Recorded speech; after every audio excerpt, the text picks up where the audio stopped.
இது மகிமை நேரம். ஆண்டவராகிய இயேசு கிறிஸ்துவின் ஈடு இணையற்ற நாமத்தில் மகிமை டிவி நேயர்களை அன்புடன் வாழ்த்தி வரவேற்கிறேன். இந்த பரலோக கிரீடங்கள் அப்படின்ற தொடரின் 2வது நாளுக்கு உங்களை அன்புடன் வரவேற்கிறேன். இந்த அழியாத கிரீடத்தை குறித்து நம்ம தியானித்தோம். சரீரத்தை ஒடுக்கி ஆளுபவர்களுக்கு, சரீரத்தை ஒடுக்குபவர்களுக்கு அழியாத கிரீடம் வைக்கப்பட்டிருக்கிறது அப்படின்னு சொல்லி நம்ம பார்த்தோம். இன்றைக்கு நம்ம தியானிக்க போகிறதான தலைப்பு என்ன அப்படின்னா, நீதியின் கிரீடம். ஒரு பந்தயத்துல ஓடுகிற ஓட்ட பந்தய வீரர் அந்த இறுதி எல்லை கோடு வரைக்கும் போனாதான் அவருக்கு அந்த பந்தய பரிசு கிடைக்கும். அதே போல நம்முடைய விசுவாச ஓட்டத்துல நம்ம ஓடி விசுவாசத்தோடு இறுதி வர முடிவு பரியந்த நம்ம நிலை நின்றோம் அப்படின்னா நீதியின் கிரீடம் நமக்காக வைக்கப்பட்டிருக்கிறது. இதற்கு ஆதாரமான வசனம் 2 தீமோத்தேயு 4ஆம் அதிகாரம் 7-8 வசனம். நல்ல போராட்டத்தை போராடினேன், ஓட்டத்தை முடித்தேன், விசுவாசத்தை காத்து கொண்டேன். இது முதல் நீதியின் கிரீடம் எனக்காக வைக்கப்பட்டிருக்கிறது. நீதியுள்ள நியாயாதிபதி அதை எனக்கு தருவார் அப்படின்னு சொல்லி அப்போஸ்தலனாகிய பவுல் தன்னுடைய வாழ்க்கையில நான் எல்லாவற்றையும் செய்து முடித்தேன், நல்ல போராட்டத்தை போராடினேன் அப்படின்னு ஒரு வெற்றி தொனியோடு அவருடைய வாழ்க்கை ஓட்டத்தை முடிக்கிறாரு. ஓட்டத்தை பாதியில கைவிட்டவர்களுக்கு இந்த கிரீடம் கிடைக்காது. ஓட்டத்தை விசுவாசத்தோடு ஓடி முடித்தவர்களுக்கு தான் இந்த கிரீடம் கிடைக்கும். இந்த கிரீடம் யாருக்கெல்லாம் கிடைக்கும், என்ன தகுதி உள்ளவர்களுக்கு இந்த கிரீடம் கிடைக்கும் அப்படின்னு சொல்லி பார்த்தோம்னா, விசுவாசத்தை காத்து கொள்பவர்களுக்கு, நல்ல போராட்டத்தை போராடி விசுவாசத்தை காத்து கொள்பவர்களுக்காக இந்த நீதியின் கிரீடம் வைக்கப்பட்டுள்ளது. விசுவாசத்தை காத்து கொள்ளணும். இந்த கிறிஸ்தவ வாழ்க்கையின் அடித்தளமே விசுவாசம் தான். விசுவாசம் இல்லாமல் தேவனுக்கு பிரியமா இருப்பது கூடாத காரியம். ஆண்டவராகிய இயேசு கிறிஸ்து அநேக இடங்களில முன்னிலைப்படுத்தி சொன்ன காரியம் என்ன அப்படின்னா, விசுவாசம். உன் விசுவாசம் பெரிது, நீ விரும்புகிறபடி உனக்கு ஆக கடவுது, நீ விசுவாசித்தபடியே உனக்கு ஆக கடவுது அப்படின்னு சொல்லி அநேக காரியங்களை விசுவாசத்தின் மூலமாக சொல்லி இருக்கிறாரு, அற்புதங்களை செய்திருக்கிறார். நம்முடைய வாழ்க்கையில வருகிறதான சோதனையான நேரங்களில விசுவாச குறைச்சல் உள்ளவர்களாய், அவிசுவாசிகளாய் காணப்படுகிற நேரங்களில நம்ம இடறி விடுகிறவர்களாய் காணப்படுகிறோம். விசுவாசத்துல ஆண்டவர் எனக்காக யாவையும் செய்து முடிப்பார், எனக்காக எல்லாவற்றையும் நன்மையாக செய்வார் அப்படின்ற ஒரு விசுவாசத்தோடு நம்ம ஒவ்வொரு காரியத்தை நம்ம செய்து கொண்டிருந்தோம் அப்படின்னா அந்த காரியத்துல முன்னேறி செல்லுகிறவர்களாக காணப்படுவோம். சில நேரங்களில் அவிசுவாசமான காரியங்கள், அவிசுவாசமான வார்த்தைகளை நம்ம பேசி, அவிசுவாசமான எண்ணங்கள் நம்ம கொண்டிருந்தோம் அப்படின்னா நம்ம முடங்கி போகிறவர்களாக காணப்படுகிறோம். அருமையானவர்களே, ஆண்டவர் நம்மை முடங்கி போவதற்காக நம்ம அழைக்கல. விசுவாசத்தோடு ஒவ்வொரு அடியையும் எடுத்து வைக்கணும், அவருடைய அடிச்சுவடுகளை விசுவாசத்தோடு பின்தொடரணும் அப்படின்னு விரும்புகிறாரு. அப்படிப்பட்டவர்களுக்காக இந்த நீதியின் கிரீடம் வைக்கப்பட்டிருக்கிறது. அடுத்ததாக இயேசுவின் வருகையை எதிர்நோக்குகிறவர்களாக, நீதியுள்ள நியாயாதிபதி எனக்கு அந்த நாள்ல தருவார். எந்த நாள்ல? அப்படி வருகையின் வரும்போது, அந்த நியாய தீர்ப்பு நாள்ல அந்த கிரீடம் எனக்கு கொடுக்கப்படும் அப்படின்னு சொல்லி இந்த அப்போஸ்தலனாகிய பவுல் விசுவாசத்தோடு பறைசாற்றுகிறாரு. நம்முடைய வாழ்வுல நாம் அவருடைய வருகையை எதிர்பார்க்கிறவர்களாக நம்ம காணப்படுகிறோமா? ஆண்டவர் இன்னைக்கு வந்தா நான் அவரோடு செல்வேனா அப்படின்னு நம்ம யோசிக்கிறவர்களாக காணப்படுகிறோம். ஒவ்வொரு நாளும் இன்னைக்கு வந்தா நான் எப்படி இருக்கணும் அப்படின்னு சொல்லி நம்ம சிந்திக்கிறவர்களாக நடந்தோம் அப்படின்னா இன்னும் அதிகமா விசுவாசத்துல நடக்கிறவர்களாக காணப்பட முடியும். ஒருவேளை இந்த விசுவாசத்தை நம்ம ஆண்டவர் வருவார் அப்படி வருகையை எதிர்பாராம இருந்தோம் அப்படின்னா, இன்னைக்கு வந்துட்டு ஐயோ நான் சம்பாதித்ததான சம்பாத்தியம் என்ன ஆகுது, என்னுடைய வீடு என்ன ஆகுறது, என்னுடைய கார் என்ன ஆகுறது, என்னுடைய பதவி என்ன ஆகுறது, என்னுடைய அதிகாரம் என்ன ஆகுறது, நான் சம்பாதித்து வைத்த இவ்வளவு சம்பத்துக்கள்லாம் என்ன ஆகுது அப்படின்னு சொல்லி ஒருவேளை கலங்கி கொண்டிருக்கிறீங்களா? இந்த உலக வாழ்க்கையில நம்ம சம்பாதித்ததான காரியங்கள், நம்மிடத்துல இருக்கிறதான காரியங்கள் எல்லாமே அனித்தியமான அழிந்து போகிறதாய் காணப்படுகிறது. அருமையானவர்களே, இந்த உலகத்துக்குரிய ஆசீர்வாதங்களை ஆண்டவர் உங்களுக்கு தந்திருக்கிறார் அப்படின்னா நன்றியோடு விசுவாசத்தோடு அவருடைய வருகையை எதிர்கொள்ளுகிறவர்களாக, பரலோகத்துக்குரிய பொக்கிஷங்களை சேர்த்து வைக்கிறவர்களாக வாழணும். அவருடைய வருகையை எதிர்நோக்குகிறவர்களாக வாழும் போது மாத்திரமே இந்த நீதியின் கிரீடம் நமக்கு கொடுக்கப்படும் அப்படின்றதுதான்.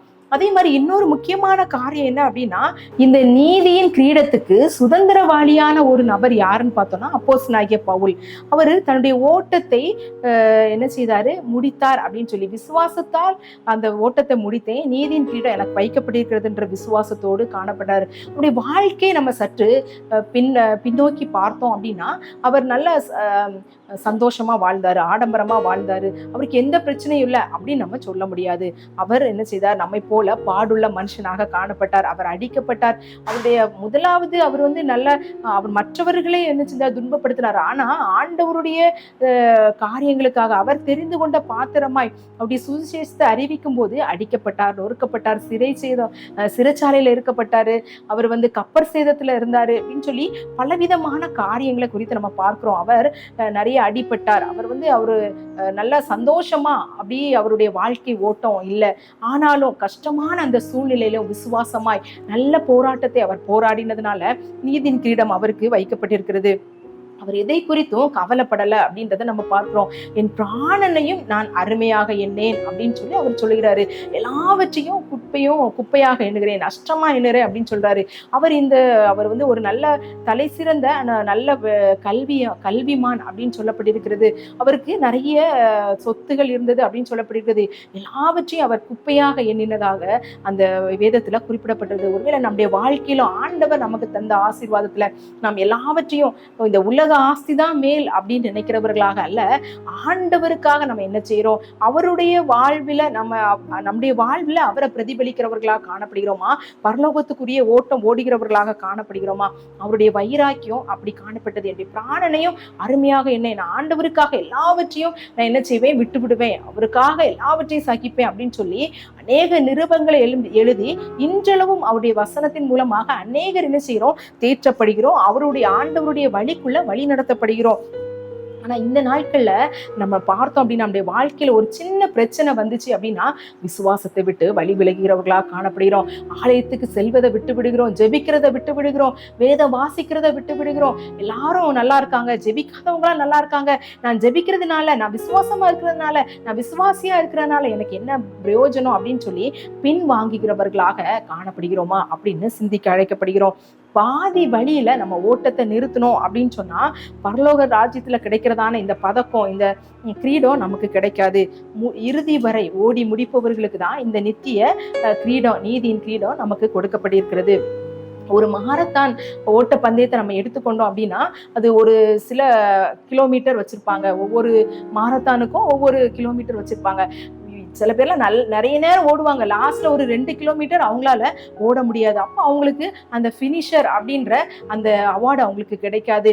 இதே போலதான் நம்முடைய வாழ்க்கை ஓட்டத்திலும் நம்ம ஓடிக்கொண்டிருக்கிறோம். ஒருவேளை நிறைய நேரங்களில் நம்ம சிறு வயதுல, வாலிப வயதுல ஆண்டவருக்காக வைராக்கியமா வாழ்ந்திருப்போம், அவருக்காக ஊழியம் செய்திருப்போம், அவருக்காக அநேக காரியங்களை நம்ம செய்திருப்போம், ஏதாவது ஆண்டவருக்காக செய்யணும் அப்படின்னு சொல்லி செய்திருப்போம், வைராக்கியமா நம்ம குடும்பத்துல வாழ்ந்திருப்போம். ஆனா இந்த நாட்கள்ல சில காரியங்கள் நிமித்தமாக, சூழ்நிலை நிமித்தமாக, போராட்டங்களின் நிமித்தமாக, நோயின் நிமித்தமாக, பிரச்சனை நிமித்தமாக, ஏதோ ஒரு காரியத்தை நிமித்தமாக அந்த அளவுக்கு ஆண்டவரிடத்துல நான் வெற்றி சேர முடியல, ஏதோ இருக்கிறேன் அப்படின்னு சொல்லி நம்முடைய வாழ்க்கை ஓட்டத்தை ஓடிக்கொண்டிருக்கீங்க அப்படின்னா உங்களுக்காக தான் ஆண்டவர் சொல்றாரு, இன்னும் அதிகமா ஆண்டவருடைய சமூகத்துல அதே வேகத்தோடு ஓடணும் அப்படின்னு சொல்லி. ஒருவேளை அந்த இடத்துல நிக்கிறீங்களா, ஆண்டவர் சொல்றாரு, மங்கி எரிகிற திரியை அவர் அணைக்காதவரா இருக்கிறாரு. ஒருவேளை உங்களுடைய வாழ்க்கையில ஆவி அப்படியே அந்த ஆவியானது அந்த மங்கி எறிகிறதே போல காணப்பட்டாலும் அந்த ஆண்டவர் அதை உங்களை உற்சாகப்படுத்துகிறவராய் காணப்படுறாரு, உங்களுக்கு அதிக பலனை கொடுக்கிறவரா இருக்கார். சோர்ந்து போகிறவனுக்கு அவர் என்ன செய்யறார், பலன் கொடுக்கிறவர்களாய் காணப்படுகிறார். அந்த பலத்தோடு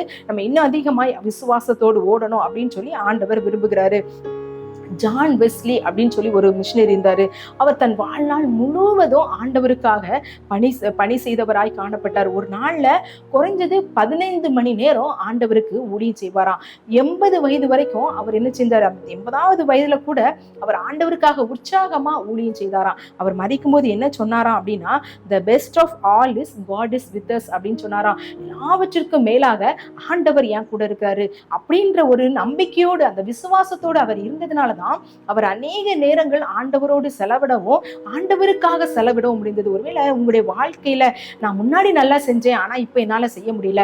முன்னாடி நான் ஆண்டவருக்காக அநேக காரியங்களை செய்தேன், ஆண்டவருக்காக இன்னும் அதிகமான நேரங்களை செலவிட்டேன், ஆனா முடியல அப்படின்னு ஒருவேளை நினைக்கிறீங்களா? இந்த நேரத்திலும் ஆண்டவர் உங்களோடு இருக்கிறார். உடைய கஷ்டமான சூழ்நிலையில ஆண்டவர் உங்களோடு இருக்கிறாரு. நன்மையான சூழ்நிலைகளை மாத்திரம்தான் ஆண்டவர் நம்மோடு இருக்கிறார் என்பதல்ல, இந்த கஷ்டமான சூழ்நிலையும் ஆண்டவர் நம்மோடு இருக்கிறார். அதனால நீதிபரராகிய இயேசு கிறிஸ்துவை நம்ம பார்த்து அந்த விசுவாச ஓட்டத்தை முழுவதுமாக தொடர்ந்து ஓடி முடிக்கிறவர்களாக காணப்படும் போது இந்த வாக்குத்தத்தம் பண்ணப்பட்ட நீதியின் கிரீடம் நமக்கு கொடுக்கப்படும் அப்படின்றதுல எந்த விதமான சந்தேகம் இல்லை.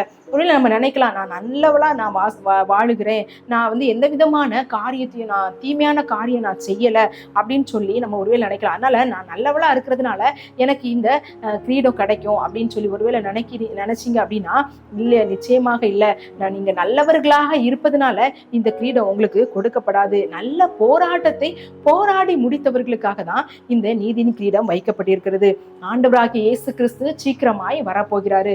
அவர் வரும்போது நாம் அவரை எதிர்கொண்டு போக அவர் நாம் இந்த எப்படிப்பட்டவர்களாய் காணப்படுகிறோம், நம்மை தயார்படுத்துகிறவர்களாய் ஆயத்தம் உள்ளவர்களாக இருக்கிறோமா அப்படின்னு சற்று சிந்திக்க அழைக்கப்படுகிறோம். பாதியிலே ஒருவேளை நீங்க நிறுத்தி விட்டீர்களா? ஓட முடியாதபடி உங்களுடைய பிரச்சனைகள் உங்களை தடுக்கிறதா?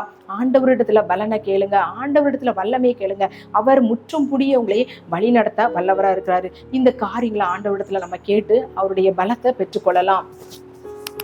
எங்களை அதிகமாய் நேசிக்கிறீங்களா அன்பின் கர்த்தாவே? இந்த நாளுக்காக உமக்கு நன்றி செலுத்துகிறோம். இந்த பரலோக கிரீடங்கள் அப்படின்ற தலைப்புல நீதியின் கிரீடத்தை குறித்து நாங்க இந்த நாள்ல தியானித்தோம் தகப்பனே. ஆண்டவரே இயேசப்பா, பாதியில ஓடி முடித்தவர்களுக்கு அல்ல ஆண்டவரே, இறுதி வரை நல்ல போராட்டத்தை போராடி முடித்தவர்களுக்காக இந்த நீதியின் கிரீடத்தை நீங்க வைத்திருக்கீங்க அப்படின்னு சொல்லி நாங்க பாக்குறோம். அநேக நேரங்களில பாதி வழி வரைக்கும் வந்துட்டு அப்படி இந்த போராட்டத்தினால உலக கவலைகளினால சிக்கி தடுமாறி முன்னேறி செல்ல முடியாதபடி ஆண்டவரை தவித்துக் கொண்டிருக்கிற ஒவ்வொருவருக்காக ஜெபிக்கிற ஆண்டவரே, அவர்களுக்கு உடைய தெய்வீக பலன் உன்னத பலனால நிரப்பி ஆண்டவரை இன்னும் அதிகமாய் ஆவிக்குரிய பலத்தோடு ஆண்டவரை அவர்கள் முன்னேறி செல்ல ஆண்டவரை அந்த நீதியின் கிரீடத்தை சுதந்திரித்துக் கொள்ள நீங்க உதவி செய்யுங்க. நீர் சீக்கிரமாய் வரப்போகிற அந்த ஆண்டவருடைய வருகையில நாங்கள் பங்குள்ளவர்களாய் வாழ எங்களை ஆயத்தப்படுத்துங்க, எங்களை தயார்படுத்துங்க. எங்களை தாழ்த்துகிறோம், வெறுமையாக்கிறோம். நீர் பெருக நாங்கள் சிறுக. இயேசுவின் மூலம் ஜெபிக்கல நல்ல பிதாவே, ஆமேன். இந்த நாள்ல ஒரு அழகான கிரீடத்தை குறித்து தியானித்தோம். நாளைக்கு இன்னொரு கிரீடத்தை குறித்து நம்ம தியானிக்க போகிறோம். கர்த்தர் தாமே உங்கள் அனைவரையும் ஆசீர்வதிப்பாராக. ஆமென்.